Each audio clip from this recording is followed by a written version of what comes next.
तब division headquarter और 2-3 ज़िलों में 6 या 7 आवासीय हॉस्टल थी। और मेरे आने के बाद में लगभग हम 50 के लगभग मैंने गर्ल्स और बॉयज़ के लिए आवासीय हॉस्टल्स बना दी और 50 हॉस्टल एनजीओ के तहत हम चला रहे हैं। पहली बार राजस्थान के अंदर हम नवोदय विद्यालय की तर्ज पे 8 आवासीय विद्यालय बना रहे हैं, जहाँ माइनॉरिटी इलाके हैं, जहाँ स्कॉलरशिप हमेशा केंद्र सरकार से मांग करते थे। जो नीडेड लोग थे उनको स्कॉलरशिप नहीं मिल रही थी। बार बार मैंने सेंट्रल गवर्नमेंट से निवेदन किया, मुख्यमंत्री जी ने कहा, फिर भी जो ऐसे जो ज़रूरतमंद हैं लड़के उनको छात्रवृत्ति नहीं मिली। तो इस बार मुख्यमंत्री जी ने घोषणा की कि जो सेंट्रल गवर्नमेंट में छात्रवृत्ति जिनको मिलती हैं और जो बच्चे वंचित रह जाते हैं, अब उनको स्टेट गवर्नमेंट जो है उनको स्कॉलरशिप देगी।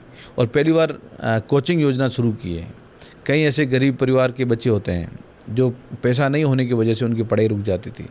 तो राजस्थान की सरकार ने, मुख्यमंत्री जी ने, जो ऐसे बच्चे हैं जो इंजीनियर बन सकते हैं, डॉक्टर बन सकते हैं, आईएएस बन सकते हैं, आरएस बन सकते हैं, तो अब उनका इंस्टीट्यूट का जितना भी खर्चा है वो राजस्थान सरकार देगी और प्लस उनके रहने खाने के लिए भी 40,000 रुपये सरकार अलग से अपना खर्चा देगी। तो हमने ये प्रयास किया है कि एक तो शिक्षा की स्थिति को मजबूत किया जाए और मदरसों में दीनी तालीम के साथ दुनिया की तालीम और अच्छी क्वालिटी वाली शिक्षा मिले। तो उसमें इंटरनेट कनेक्शन हो जाए, कंप्यूटर मिल जाए, स्मार्ट क्लासरूम बन जाए, पाठ्यक्रम मिल जाए, मिड डे मील मिल जाए, भवन एंड मदरसों को भवन मिल जाए। तो ये तमाम चीज़ें हमने राजस्थान के अंदर की हैं और आगे भी मेरी ये कोशिश रहेगी, प्रयास रहेगा कि और शिक्षा की स्थिति को हम मजबूत कैसे कर सकते हैं। तो अभी तक सेकेंडरी मदरसे हमारे थे नहीं, अब आने वाले टाइम में आप देखेंगे कि हमारा खुद का मदरसा बोर्ड का पाठ्यक्रम हो जाएगा, सेकेंडरी तक मदरसे बनना शुरू हो जाएंगे। तो मेरा कहने का मतलब है कि हम शिक्षा को और मजबूत करने के लिए माइनॉरिटी के लोगों को हमेशा रहता है कि माइनॉरिटी के लोग बच्चों को स्कूल नहीं भेजते या पढ़ाई में कमज़ोर रहते हैं। तो ये अभिशाप जो है ना, इसको हम हटाना चाहते हैं। हम चाहते हैं कि माइनॉरिटी के बच्चे भी अच्छी तालीम हासिल करें और वो भी लोगों की दुनिया के साथ साथ आगे भी बढ़ें। तो इस प्रकार से जो वक्फ का बोर्ड हमारा है, तो वक्फ में मैंने हमारी जो 20,000 प्रॉपर्टीज है राजस्थान के अंदर, उनको सबको हमने डिजिटलाइजेशन करवा दिया। उसका हम मैपिंग करा रहे हैं, जीपीएस पे ला रहे हैं, उनकी सर्वे प्रॉपर्टीज़ की हो रही है, उसमें अच्छी आय अर्जित करें ताकि गरीब बच्चों को उसका पैसा मिल के गरीब बच्चों पे हम खर्च कर सकें, विधवाओं पे खर्च करें, यतीमों पे खर्च करें। तो ये सब चीज़ें हम कर रहे हैं। हम चाहेंगे कि आने वाले टाइम में माइनॉरिटी हमारा डिपार्टमेंट जो अक़लियत के लोगों के लिए जो अच्छा काम कर सकता है वो अच्छा काम हो, ताकि माइनॉरिटी के लोग भी हर तरीके से मजबूत भी हों और आगे भी बढ़ें। सीमावर्ती लोगों के लिए क्या संदेश है? एक धर्मगुरु के नाते भी आप अहम भूमिका निभाते हैं। देखो, मैं हमारे पूरा सीमावर्ती इलाका हमेशा हम लोग शिक्षा के मामले से, हर मामले से पिछड़ रहे हैं, क्योंकि हमारे जब लोग पशुपालक थे तो उसके अलावा कोई धंधा भी नहीं था। तो अब धीरे धीरे हम जब गाँव के अंदर जाते हैं तो बच्चों की शिक्षा की बात की जाती है, तालीम से जोड़ने की बात की जाती है। इसलिए मेरा तो उन सबसे यही अपील है कि जब तक हमारा बच्चा तालीम से नहीं जुड़ेगा, शिक्षक नहीं बनेगा, शिक्षित नहीं बनेगा, तब तक वो परिवार और बच्चा आगे नहीं बढ़ेगा। इसलिए लड़का और लड़की, बेटा और बेटी दोनों को शिक्षा दें। जब तक हम बेटी को नहीं पढ़ाएंगे तब तक हमारा परिवार और समाज आगे नहीं बढ़ेगा। इसलिए हम चाहते हैं कि हमारी बेटियां पढ़ेगी तभी समाज में सुधार होगा। इसलिए लड़कों को भी पढ़ाएं, साथ साथ में बेटियों को भी आप अच्छी शिक्षा दें ताकि हम मजबूत बन सकें और हमारे बच्चे भी सीमावर्ती इलाके के, जहाँ कभी शिक्षा के स्कूल जाने के लिए 10-10, 20-20 किलोमीटर जाना पड़ता था, आज हर 2 किलोमीटर सरकार की स्कूल बन गई है, हर पंचायत के अंदर सेकेंडरी स्कूल बन गई है, हाई सेकेंडरी स्कूल बन गई है। सब कुछ इतना स्थिति हमारी अच्छी मजबूत हो गई है। तो हम अपने बच्चों को शिक्षित बनाएं और आगे बढ़ाएं और ऐसी चीज़ें जो बुरी संगत हो, नशा हो, जो बुरी संगत के लोग, जो नशे में आजकल युवा बहुत ज़्यादा आगे बढ़ रहा है, तो ऐसी चीज़ों से बचें। क्योंकि यदि कोई परिवार का एक व्यक्ति नशा करेगा या गलत संगत में पड़ जाएगा तो उसका पूरा परिवार और समाज धीरे धीरे उसमें डूब जाता है। इसलिए ऐसी प्रवृत्तियाँ और सामाजिक बुराइयाँ हैं और ऐसी प्रथाएँ हैं, उन प्रथाओं से दूर रह करके जितना अच्छा हो सके अच्छा काम करें और समाज को आगे बढ़ाने वाला काम करें। मुख्यमंत्री अशोक गहलोत जी ने आप पे बड़ी अहम जिम्मेदारी दी है, उसको आप कैसे निभाएं? मैं मुख्यमंत्री जी का आभारी हूँ, मैं धन्यवाद देता हूँ। मैं आज दूसरी बार का विधायक हूँ और मुझ पे भरोसा करके राजस्थान के अक़लियत के लोगों की खिदमत करने का मौका दिया है। तो मैं तो कभी उनका एहसानमंद रहूँगा, हमेशा कभी एहसान भूल नहीं सकता। और मेरा ये प्रयास रहेगा कि मुख्यमंत्री जी की उम्मीदों पर मैं खरा उतरूँ और माइनॉरिटी के लोगों के लिए जितना अच्छा और बेहतर कर सकता हूँ वो बेहतर करूँ। क्योंकि देखो, माइनॉरिटी के लोगों पे हमेशा रहा है कि हमेशा पीढ़ियों से लोग कांग्रेस से जुड़े रहे हैं और कांग्रेस के साथ रहें, और कांग्रेस ने ही उन लोगों का भला करने की कोशिश की है। अभी भी देखें तो आज जो बड़ी बड़ी बातें करते हैं, सबका साथ सबका विकास, पर कभी मैंने उनका ये नारा देखा, सिर्फ कभी उनका सहयोग नहीं देखा।